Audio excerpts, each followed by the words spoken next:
san tunita huna Manipur area YouTube channel thil tu te zau si Lapawl nun chipai tunita huna hin mata Pastor Bial Khristian Khanglai Pawl ten short movie KINEPNA HING le mata Pastor Bial kwara pat Lapawl pathum kahungung galo I program teo taksa le thagawa mal somna tam ta I chan theina dingun pro pastor Lal Nunnem vai phein pawchapna ine pi in tin zizok phat chule ibonun ala thil khom hitiu Pawchapna ne ngau jing tiu Lalpa'n ka pathin Lalpa'n nang man sot ta kamau le pi ka damna hi ser na te pi khovel boiben rom la ka te kana sep na te le nang malo pi na dinga ka te hi te nang man e ke e he pi a ki thu pi zinga to ni huna azon na ni te le ni pi te ko chom chom chom te amu the yo nang ma chan chin nang ma he the nge na dingo kana sep na te su pi ting the kamau le pi ta ji ki ni kem pa thu khang gen ki to hi Lalpa ji la te le short film ka chan te ho patahin nang ma lo pi na en tu te ho amuwa chun khanglaite na sep na hi lo pi na sem hong hi amawa din le ha na thak zel hong hi tu ba na en tu te be philowa achang tu te ho zo sin le nang ma lo pi na thak ka mu na hi the nge na dingin athak ka hin no som ding le ka hong do na hi hun bula pat kamau le pui pi ka tu ti na kamau le pui ji ka ki pa thu gen ko ma ban zel le la thagaw ka nang ma ne hong pi zel le ke set te hi lagam lo pi na lagam ke lim tu hi te hin cha ti nge ding a kinem komin la thagaw pan pi na ka Lalpaw le ta lo je su minin hong don zo hi amen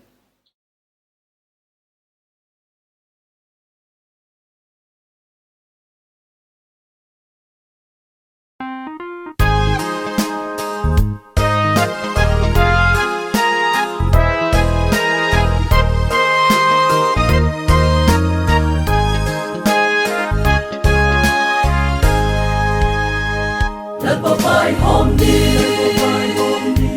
tung ding chu Sitin nam tin te Ki kho min na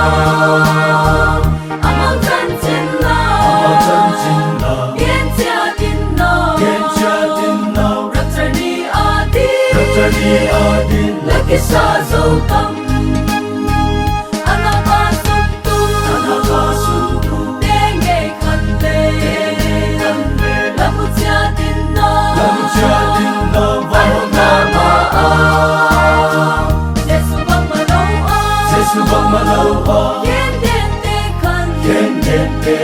Vaihawm na ma Lapa'n chiat din na Raptani adin Laki sa zo tam Laki man lo chun Ki mai tua in Kun ki pa kum a Ki hon sung in Su kyang lam Hong Xuan kin hung Anapa sun tu Te nge khan le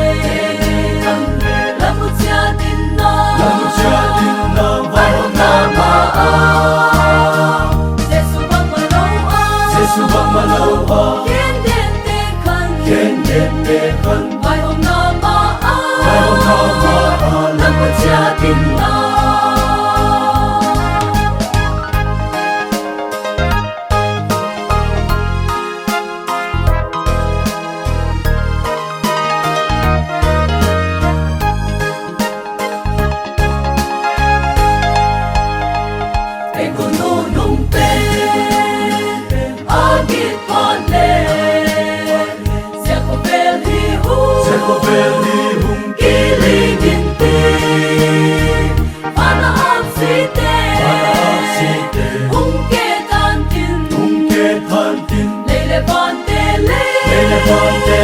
Tay mangta na Anapa sun tu Te nge khan le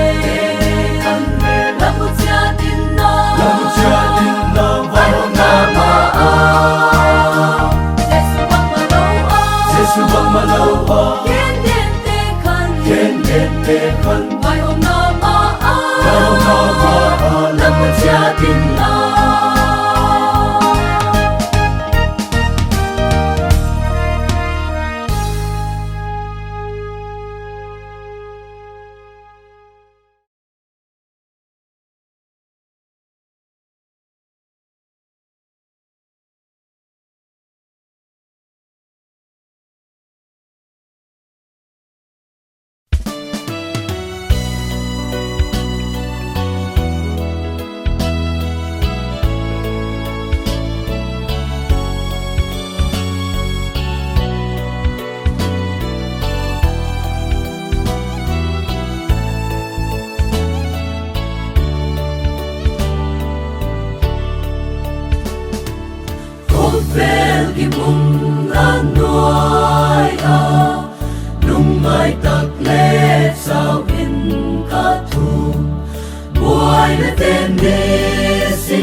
se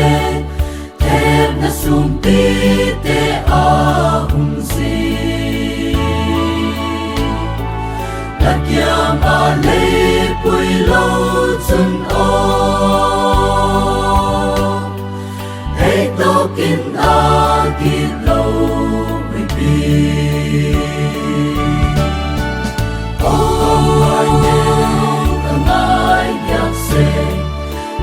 na him him lâu na cầm lúc mây đã dấu xa tên khi na ô ta chân con tình khi na lâu ta lâu đi Lal Nunnem yang azul Kipakin lasa thai Lal Nunnem yang azul Tim na tem tha azang po Bial KKP le na achun Lumay na zosia'n na Buhay na sumpi akyan pele Halaw te tha in leng tan ti Wag vay ten in nuang chang kana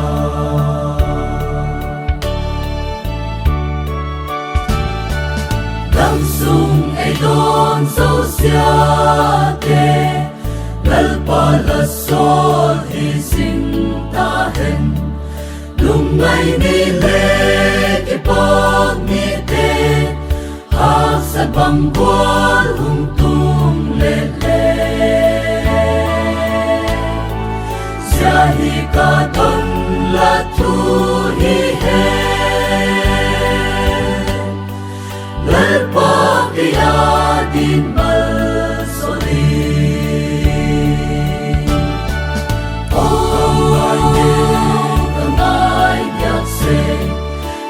na him him lâu na cầm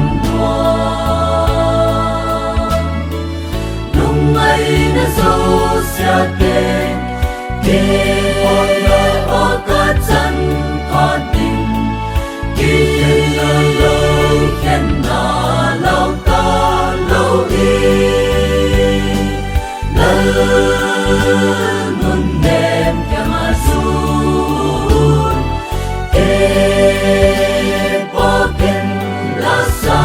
thai Lal Nunnem yang azul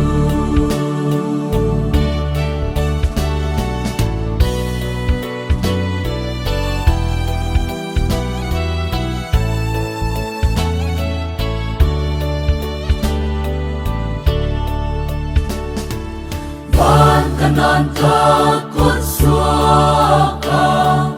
Eila donin ka Lal Nunnem Laylung ngay na katuak zangin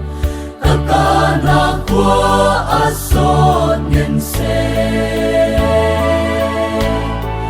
Zion kol ni hung suak may in Dun thanuam hi Bial KKP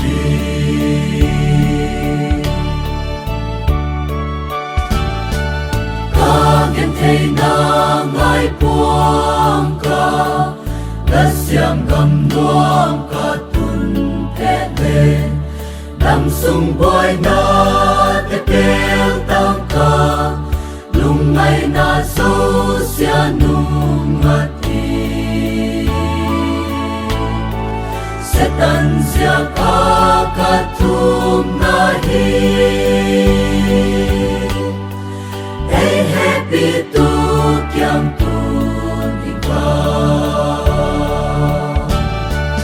Oh Ngai yak se Khen na him him lâu na cầm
o lalpa ingai da min o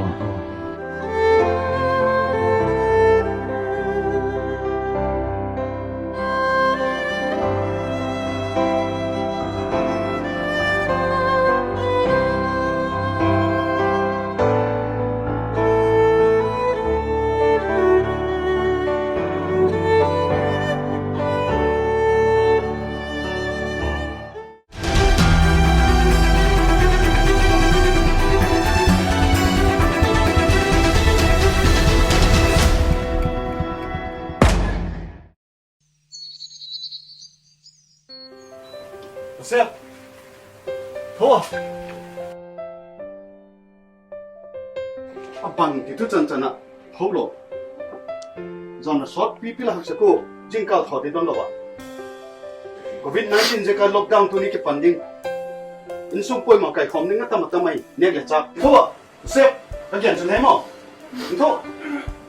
insung poi ma tam pi mai kai khom ni lockdown ke pan man de tho ke la he ha thor tin tin ki han khum nga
as ahong hak na lom-lome.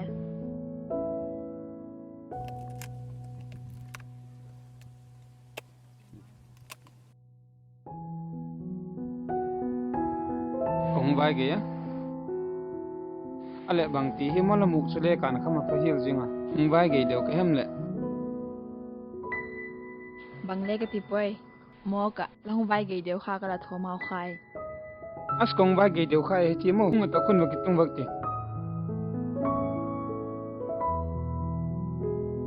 anh kitung ti o Ole. ê ha ka khop e khoveli pha hen la sepna khat be ki mu hen la mani ke nga hi tin no bom tang e Zangai tu saw na lom-lome. Tu lai lockdown di tap. Bang na lodi. pan jing kal si le han khum na lai ka he zo pui iti ge le ki ngai nak le jing lo hi mo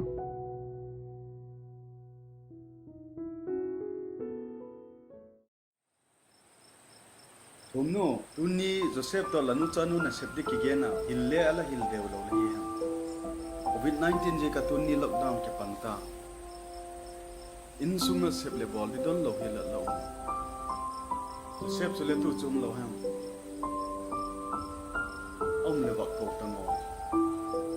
kung nai lo mo le Hổ mê ko tango Xem Joseph Ngô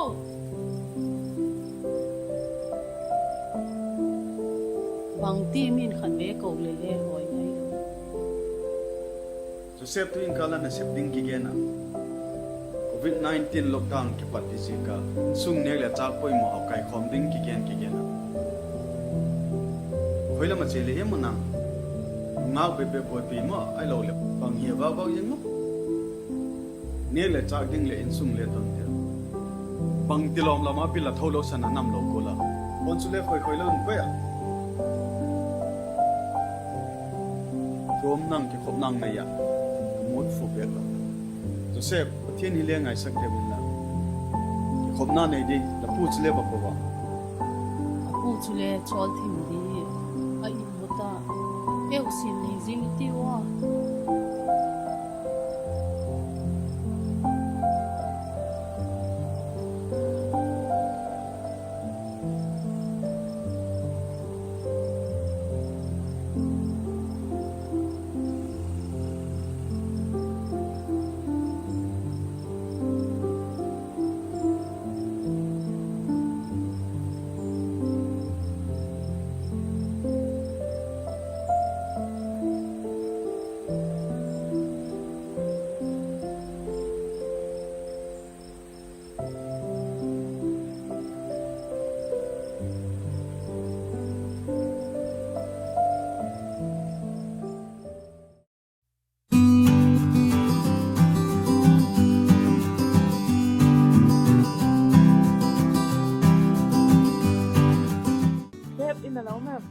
ino kailam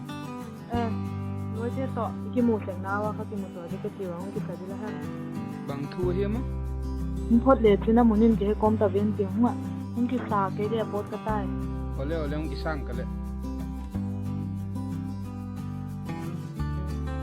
loi te chu leong hat na we ka hong ta ki na so ta kaya lockdown je ka gari le wa ngam tung ha iti ko me bang hong tung na bentio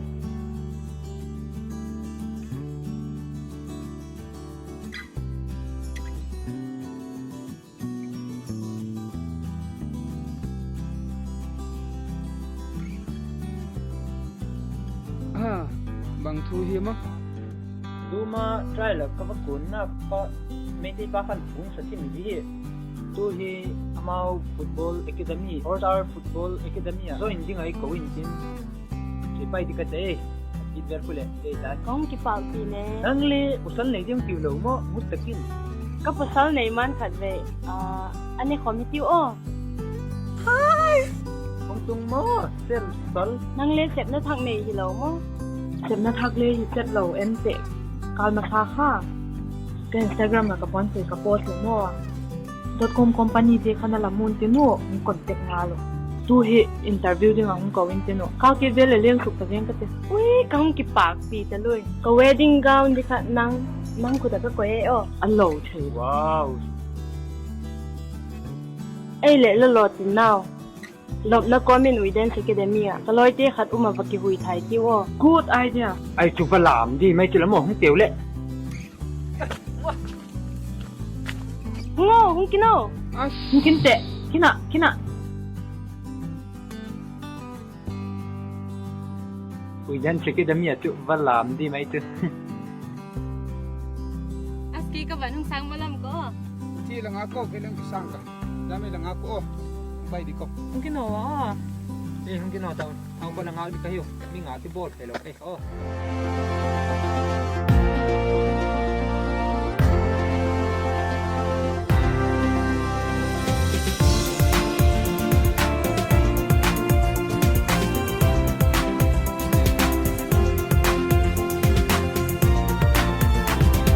Lalpa'n nan leilung adin na Etiam nan van te ahi de ta Atiam nan tui swagya te henin Sumpi tendai tui azung saki Pilna letiam na lalpa'n ahi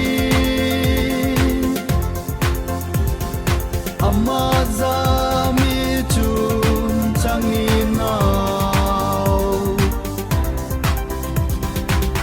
Lalpa hep hello te wang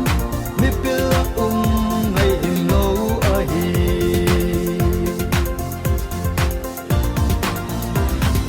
Lalpa lo hi pil na bul a hi mal som na nak le a hi ngala hagawa ding in hin na a hi in na hung zem hoi tu le a hi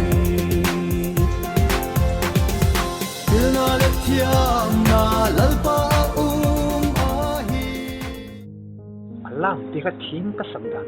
kin le naw pang nu kha thim ka sat dan ei chu la mo a thin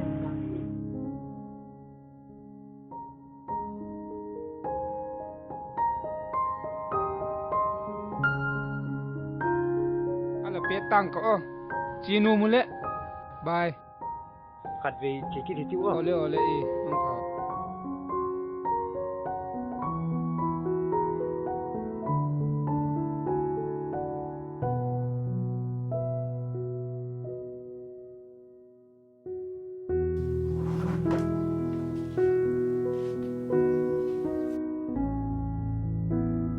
as bang ti o ampoi hun di chule lai ko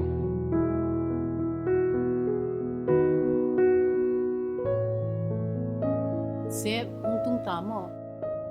bang ti mo lang vai ge ne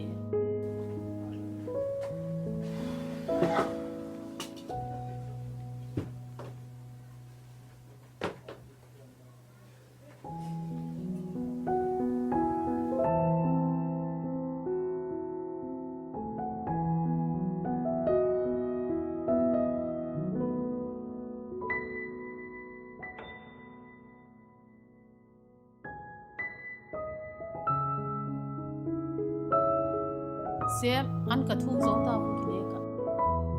Kadu pu ela kine ko.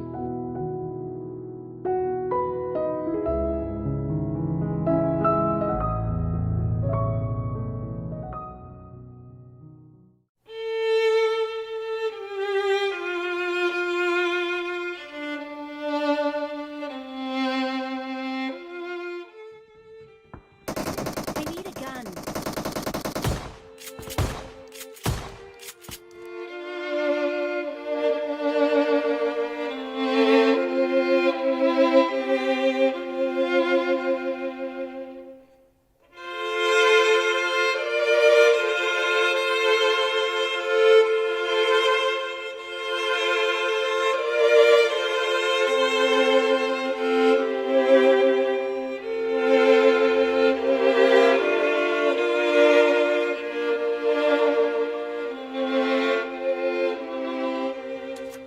Sep, koi Lapawl ung ki bang tango. Bang thu hi mo. As ung ki tung tango PUBG ki hel len nok dan hi. Wait. Bangul Yen mong te PUBG ki hel an nok dan hi. PUBG ki hel stress free me. Stress free bet hi lo. Ko chang khumu le ki hel away le. Mi khen khat inborn. Stress free na dinga drugs le mangu ilele ke ngai da na chu stress free na dinga chu drugs ba mat khel khel sanga PUBG kel hoi sa zo Watch out. hun ti lam le ki hello lunggel se le ki nei man lo pat ve vaktes dil ham hum hil di ka kom Help. Ti Okay. ka meng di mo. Azo tu hi dang file le download ngai di khoya. Play Store khan lut tango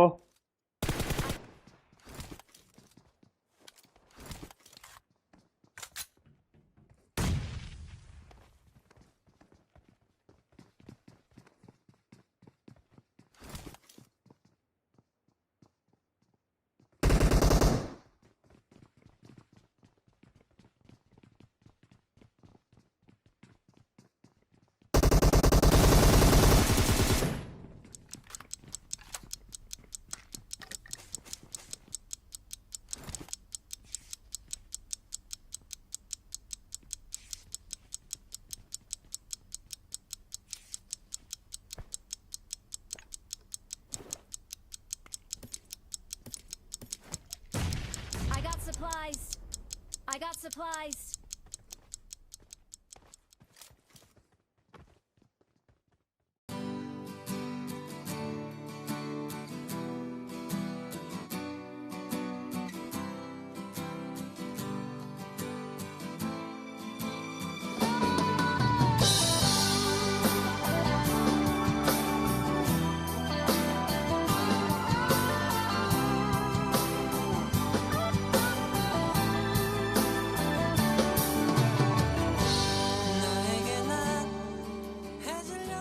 Pile puten, kapile kaputen ay pal sagulun. Piting gela ita, kalung sina lay su pitin pika. Mun katayum kom hatalaw din hima.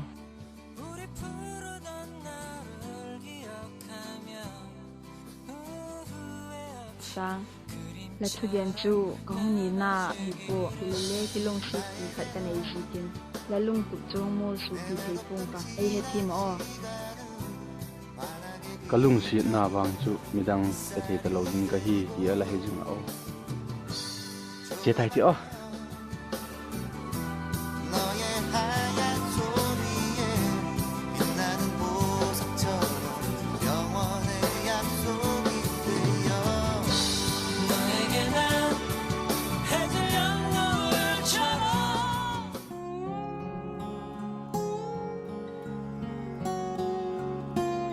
patupa lakeng chuk pak la dok tia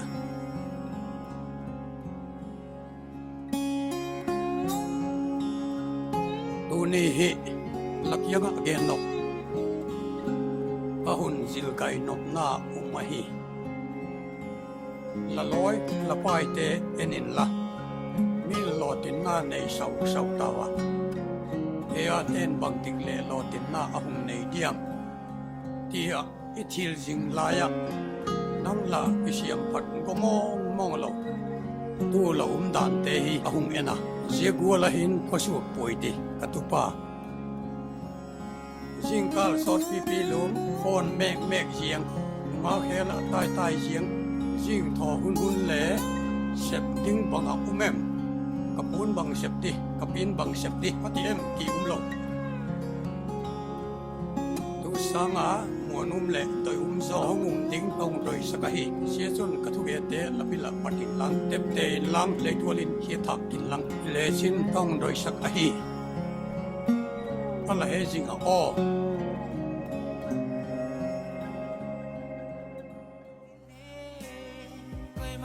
ka khop ma je nge bol di be ki hen lang hi le phadi he bol di lo pon mek la ki khop lockdown bol tanga lak pon le lockdown khum yang le phadi he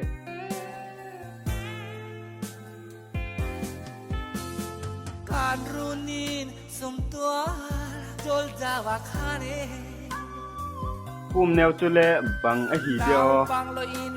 gari la tai lo a tiam to ngai lo kan kenom pairo lupui ala ruktu alo van nei le hello kum neo oi dam na mo dam mai ke le lokal tas acha nang khop ngai dek lo le mo kêu la lockdown nuông này lockdown wang kachim taloi ke nungak bek lockdown kum da lew phadi he nang nuông na salam lo me photi digam ngan lockdown ni hung so le nungang nu le khian kholo di da ne nungak le thele su le na silam kai kan ei bek kun ba sekta nu le pa kain ko den window jenga kadak bele ai phalo no lam hi virus lao tên hin lão mà ha kiềm lắm no lo ve là pung đều reng năng là gì bằng chuyện gì mà cái chú gì này đi lên thầy tờ lo cái hi cái lục này le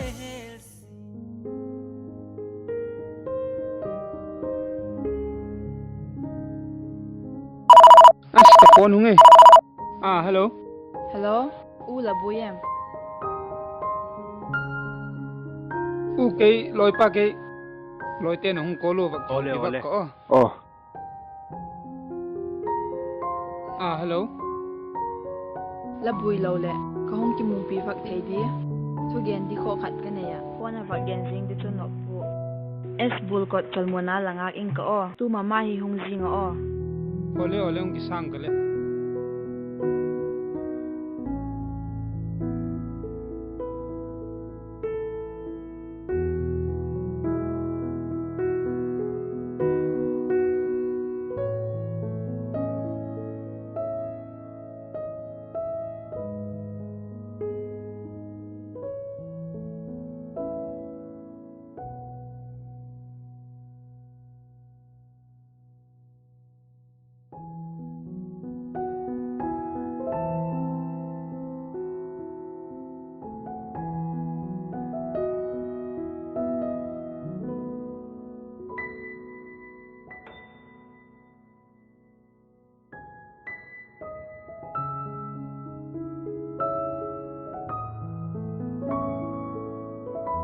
bang thu hiếm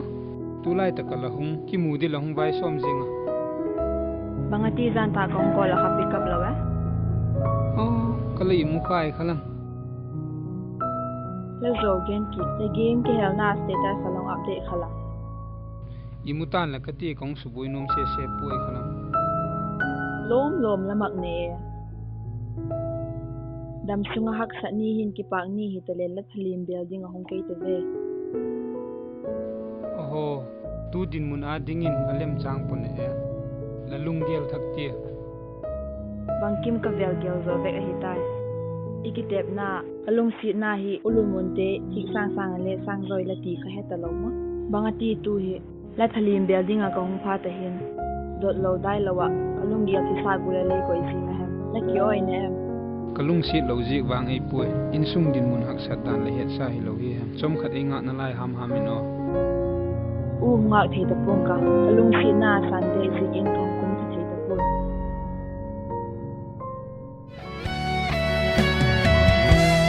Entah apa yang merasukimu hingga kau tega mengkhianatiku yang tulus mencintaimu. Salah apa diriku padamu hingga kau tega menyakiti aku. Kau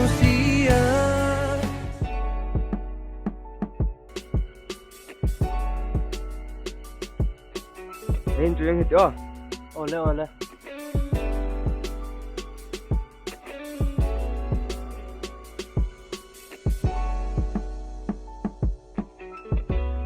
Bắn cho lòng quân ai mà? Bằng ra lòng quá. am lo cho kong pui ki dai na na loi pa sep hung tia Kecil. takhan ki tunga iveng hoi na ding le phan na ding a hin ite hoin panila ko poi mo hi Bằng tí mà xếp lòng chim là cây cùi à. Neo khát tiếp lên hem.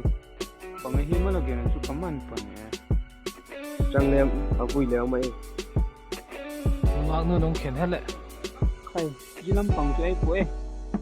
Nghe bên cho. jikin leo mu khila me Bằng con không? Liêu.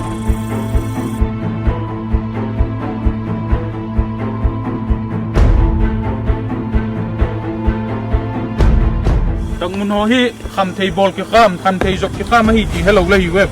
ngati ji gol hi tilung bol la hi web Azi ne tampio mi na me. Dam do.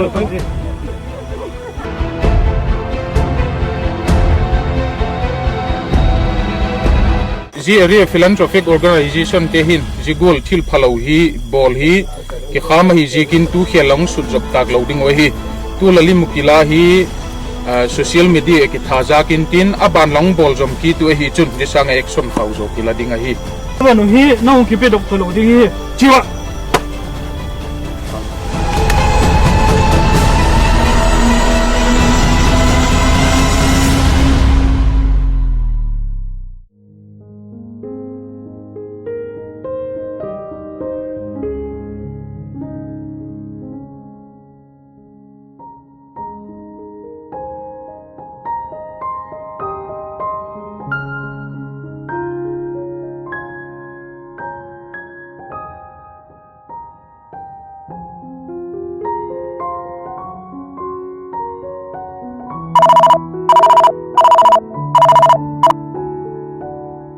Hello?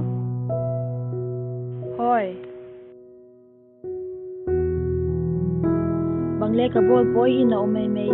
sek ka hi. TV ka bag enuay lam ka pati to.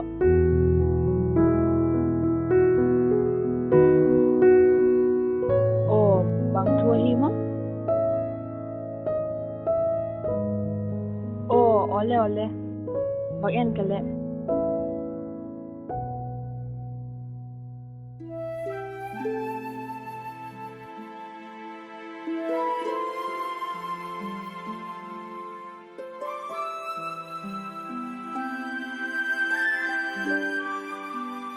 Hey, come on, man. Ginsat ahak sama long, man.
Khanglaite.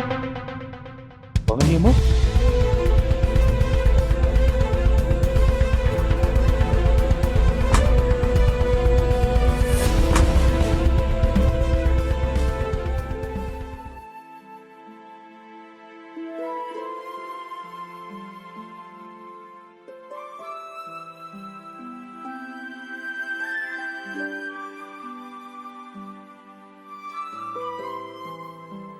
La kan pin ka lehe ho ka sa khop mai nanga de yin hi thei to pung ka leng dang ka sang tai ngai da min o khongai tia hi thei puna na doi golin ki sim padin ka hi ngai da min o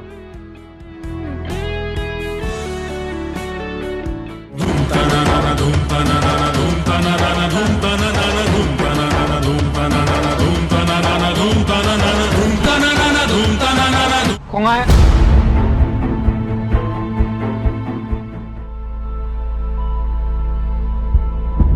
Lazak zalo mi savai nang khoi ding in le pa mai la lung thima pat le la thai mang tan achunga thil phalawang tun le kei khela mi gi loading khovel mu ta loading la hi o la he uma jiti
Lalpa ingai da min o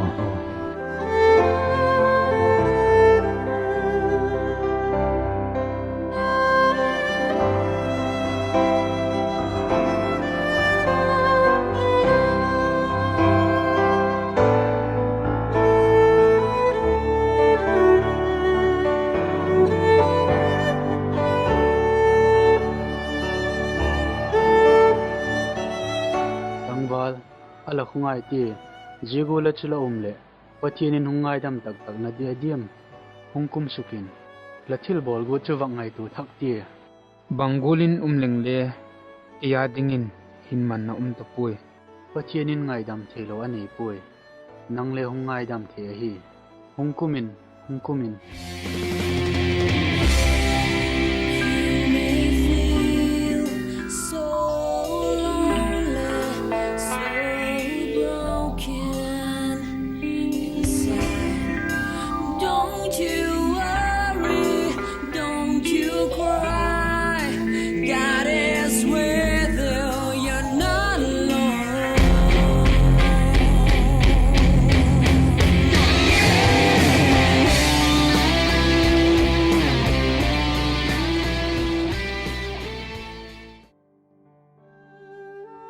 Banggol din manin na dingem lunggim na tokpok na tuong ngayem lahin na nito lal Jesu ahi lehem ama chu bang tiglain le nanga dinga kinepna hing ahi zihi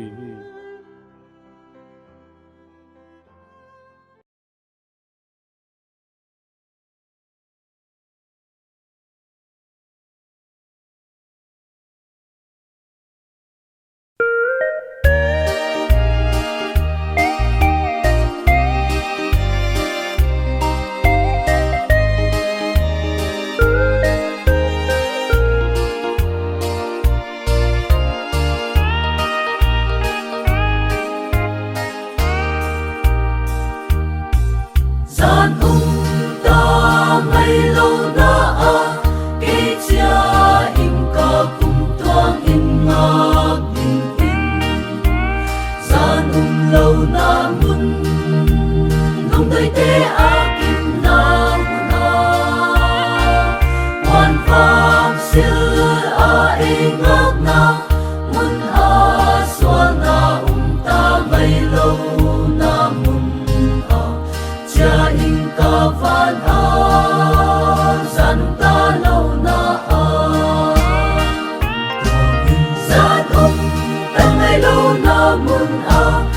sa war a vakin sumat nung dai te akin naw na wan van selvan mit yang khâu te vô xem một in asang tuang van in hoi a zan ta lâu na a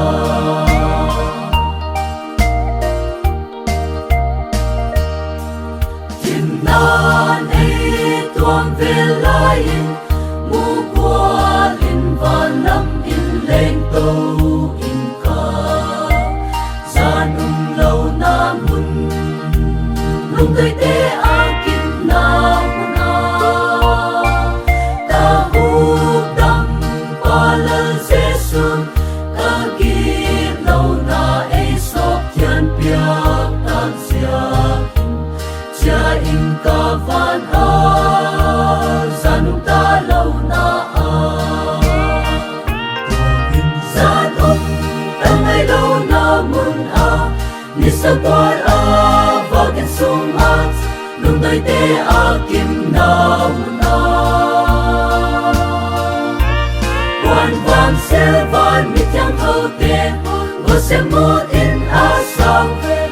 tuang van in hoi a Zan ta lâu na a